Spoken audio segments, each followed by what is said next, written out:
কেমন আছেন? আশা করি সবাই খুব ভালো আছেন। আজকে আমি আপনাদেরকে নতুন একটি ভিডিও করে দেখাবো। কিছুই না, এইখানে গ্যাস ওভেন ধরিয়ে দিয়েছি, একটা পাতিল বসিয়ে দিয়েছি, এতে 500 গ্রাম গাই দুধ দিয়ে দিচ্ছি। যা গরম পড়েছে তাই আমি ভাবলাম একটু মিষ্টি দই বানানো যাক। তাই আমি এই যে পাতিলটা বসে 500 গাই দুধ দিয়ে দিয়েছি, এতে জল দেবো না।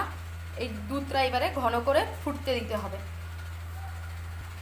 আমি এই দুধটা এবারে খুব ভালো করে ফুটি একটা গাঢ় মোটা জাল করে নেব। আপনারা দেখতে থাকুন, আমি খুব সহজ পদ্ধতিতে কিভাবে মিষ্টি দই বাড়িতেই বানিয়ে দেখাই আপনাদেরকে। খুবই অল্প উপকরণ দিয়ে খেতে দুর্দান্ত স্বাদের তৈরি হবে, দেখতে থাকুন। এই যে দেখুন, দুধটা ফুটতে আরম্ভ করেছে। এইভাবে ফুটে একটু ঘন হয়ে আসবে।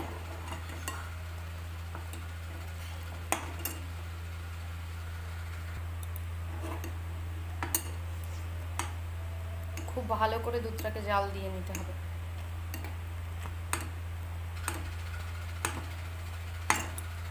দুধটা মোড়ে 500 দুধ কতটা ঘন পরিমাণে হয়ে এসেছে। চলুন এইটাকে এবারে সাইড করে রেখে দিয়ে এটাকে হালকা উষ্ণ ঠান্ডা হওয়ার জন্য ওই পাশে দিয়ে দেই। আর এই দুধটার মধ্যে আমি এই যে 3টা এলাচ থেতো করে নিয়েছি ফ্লেভারের জন্য, আমি এই যে দিয়ে দিলাম। এই দুধটা একদম তৈরি হয়ে গেছে, এটা ঠান্ডা হওয়ার জন্য চলুন সাইড করে রেখে দিই। এইবারে এই পাশে আর একটা পাত্র বসিয়ে দিয়েছি, আমি চিনির ক্যারামেল তৈরি করব, যাতে দইয়ের কালারটা লালচে লালচে ভাব আসে। এই যে যেহেতু 500 অল্পই দুধ, আমি এই চিনিটা নিয়েছি। এই যে এই দুধটাকে এইবার আমি এর মধ্যে ঢেলে দেব।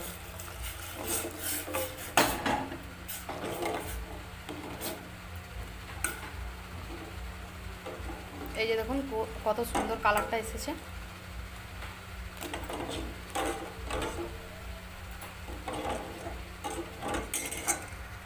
চলুন দেখুন, এটা তো এই তো কালারটা খুবই সুন্দর এসেছে। এবারে এটা হালকা ঠান্ডা হতে দিতে হবে। খুব বেশি গরম দুধে দই বসানো যাবে না, উষ্ণ গরম, যাতে আবার একটা আঙুল ডুবে যায় এইভাবে যাতে গরম থাকে, এই পর্যায়ে আমি দইটা বসিয়ে নেব। এই যে দেখুন, এটা হালকা উষ্ণ গরম আছে। আমি এই যে 10 টাকার একটা পাউডার দুধ নিয়ে এটার মধ্যে দিয়ে দেব, পুরোটাই দিয়ে দেব, দিয়ে ভালো করে ফুটে। এই যে এর মধ্যে আমি খুব টক দইটা দিয়ে খুব ভালো করে এর মধ্যে এবার খুব ভালো করে ফেটিয়ে নিতে হবে। এইবার আমি এইরকমই কিছু গ্লাস নিয়েছি, এই গ্লাসগুলোতে আমি এই মিশ্রণটা ঢেলে দেব পরিমাণ মতো।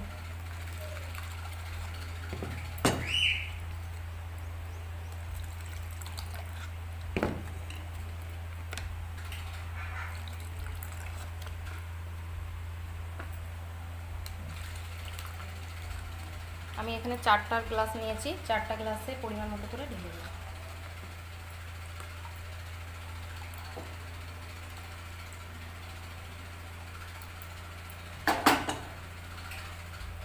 এই যে আমার দেখুন ঢালা হয়ে গেছে।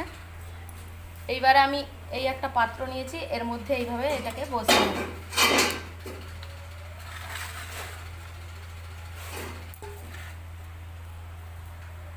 চলুন এইবার এটাকে আমি ছাদে রোদে এর উপরে কিছু একটা ঢাকা দিয়ে বসিয়ে দিয়ে আসি। পাত্রটাতে এইভাবে চাপা দিয়ে দিচ্ছি, দিয়ে এর উপরে একটা মোটা কিছু এইভাবে চাপা দিয়ে দেব,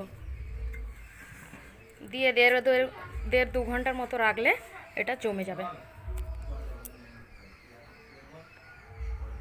চলুন ওটা জমতে থাকুক, তারপরে আপনাদের সাথে দেখাচ্ছি কিভাবে হয়েছে। রোদের মধ্যে দিয়েছিলাম, তারপরে রোদ থেকে তুলে এনে আমি নর্মাল ফ্রিজে আমি এটাকে 1.5 থেকে 2 ঘন্টা রেখেছিলাম। এই দেখুন কত সুন্দরভাবে জমেছে, দেখবেন খুবই সুন্দর খেতে হবে।